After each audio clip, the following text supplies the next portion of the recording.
तो Indian politics में हाल ही में कुछ बहुत ही अजीब हुआ, जिसकी उम्मीद शायद ही किसी को थी।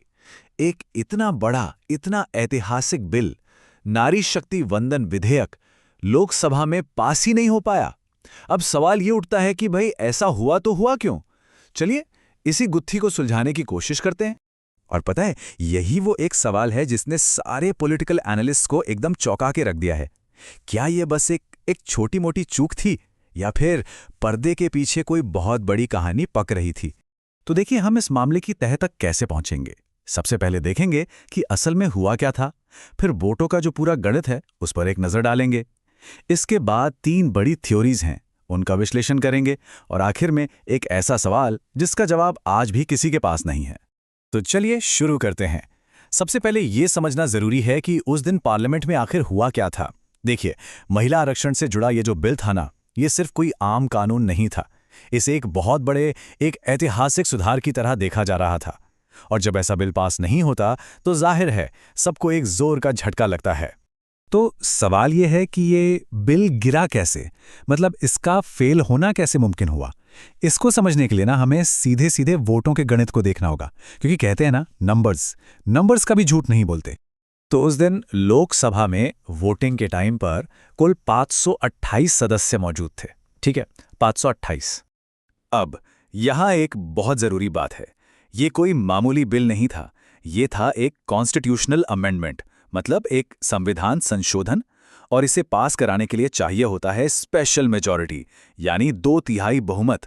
इसका सीधा सा मतलब ये था कि बिल को पास होने के लिए कम से कम 352 वोट चाहिए ही चाहिए थे। और नतीजा आपके सामने है। बिल के पक्ष में पड़े सिर्फ 298 वोट, और इसके खिलाफ थे 230 वोट। मतलब जो 352 का मैजिक नंबर था ना, बिल उसके आसपास भी नहीं पहुंच पाया और बस बुरी तरह से फेल हो गया। तो सवाल फिर से वहीं आके खड़ा हो जाता है, आखिर ऐसा हुआ क्यों? अब चलिए फैक्ट से थोड़ा आगे बढ़ते हैं और देखते हैं कि जो पॉलिटिकल एक्सपर्ट्स हैं वो क्या थ्योरीज दे रहे हैं। और पहली थ्योरी वो तो ये इशारा करती है कि शायद ये सब कुछ जानबूझकर किया गया था। पत्रकार गुंजा कपूर का तो ये मानना है कि इसके पीछे सरकार की नीयत पर ही सवाल उठता है। वो पूछती हैं कि क्या ये पूरा का पूरा खेल सिर्फ एक पॉलिटिकल नैरेटिव, एक कहानी गढ़ने के लिए था। अब इस थ्योरी के हिसाब से तर्क ये है कि अगर सरकार सच में सीरियसली महिलाओं को आरक्षण देना चाहती थी तो क्या मुश्किल था, वो मौजूदा 543 सीटों में से 33% सीटें रिजर्व कर सकती थी, बात खत्म। और कुछ लोगों का तो ये भी मानना है कि ये बिल असल में सिर्फ बड़े बड़े राजनीतिक घरानों को फायदा पहुंचाने वाला था और शायद इसीलिए इसे जानबूझकर फेल होने दिया गया। चलिए अब आते हैं दूसरी बड़ी थ्योरी पर। और ये थ्योरी ये कहती है कि इस बिल के पीछे एक बिल्कुल ही अलग, एक छिपा हुआ मकसद काम कर रहा था। लेकिन इससे पहले कि हम इस थ्योरी में और गहरे जाएं, एक शब्द समझना बहुत जरूरी है, परिसीमन। आसान भाषा में इसका मतलब होता है जो हमारे चुनावी क्षेत्र होते हैं ना, उनकी बाउंड्रीज को फिर से तय करना। और ये एक बहुत ही सेंसिटिव पॉलिटिकल प्रोसेस होता है। और वरिष्ठ पत्रकार पूर्णिमा त्रिपाठी का तो सीधा सीधा ये कहना है कि महिला आरक्षण बिल तो बस एक बहाना था, असली मकसद तो कुछ और ही था, एक ज्यादा विवादास्पद राजनीतिक गोल को पूरा करना था। अब देखिए इस थ्योरी को दम कहां से मिलता है। वो इस बात से कि बिल को तो 2023 में ही दोनों सदनों से मंजूरी मिल चुकी थी। तो सवाल उठता है, अगर सरकार की नीयत वाकई साफ थी तो 2024 में इस पर काम क्यों नहीं शुरू हुआ? लेकिन ऐसा हुआ नहीं, और इसलिए यह माना जा रहा है कि यह महिला आरक्षण की आड़ में विपक्ष को भरोसे में लिए बिना परिसीमन को लागू करने की एक कोशिश थी। और अब आते हैं तीसरी और आखिरी थ्योरी पर। यह थ्योरी कहती है कि यह कोई चालाक रणनीति वगैरह नहीं थी, बल्कि ये सरकार की एक बहुत बड़ी और एक बहुत ही रेयर एक पॉलिटिकल मिस्टेक थी।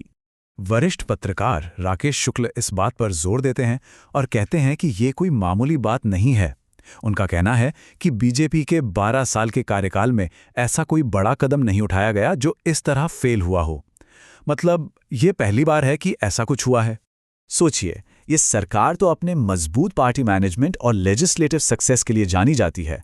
आमतौर पर कोई भी सरकार संविधान संशोधन जैसा बड़ा बिल तभी लाती है जब वो पूरी तरह से श्योर हो कि उसके पास 2/3 बहुमत है। तो फिर यहां ऐसा क्यों हुआ? विश्लेषक विनोद अग्निहोत्री भी इसी तरफ इशारा करते हैं कि जो कहा जा रहा था और जो छिपा हुआ मकसद था, दोनों में शायद बहुत बड़ा फर्क था। तो एक तरफ एक थ्योरी है, दूसरी तरफ दूसरी, और तीसरी कुछ और ही कहती है। इन सब के बाद हम घूम फिरकर वापस उसी जगह पर आ जाते हैं कि असली वजह क्या थी, ये अभी भी सिर्फ और सिर्फ अटकलों का ही विषय है। और जैसा कि राकेश शुक्ल कहते हैं, इस सवाल का जवाब, इसका असली जवाब तो सिर्फ दो ही लोगों के पास है। पहले प्रधानमंत्री नरेंद्र मोदी और दूसरे गृह मंत्री अमित शाह। यानी विश्लेषकों का मानना है कि सच क्या है, ये तो सिर्फ टॉप लीडरशिप ही जानती है। तो असली कहानी थी क्या? एक सोची समझी राजनीतिक चाल, कोई छिपा हुआ एजेंडा, या फिर एक ऐसी गलती जो होनी ही नहीं चाहिए थी? एक ऐसी पहेली है जो भारतीय राजनीति के गलियारों में अभी भी गूंज रही है, और इसका जवाब शायद हमें वक्त ही बताएगा।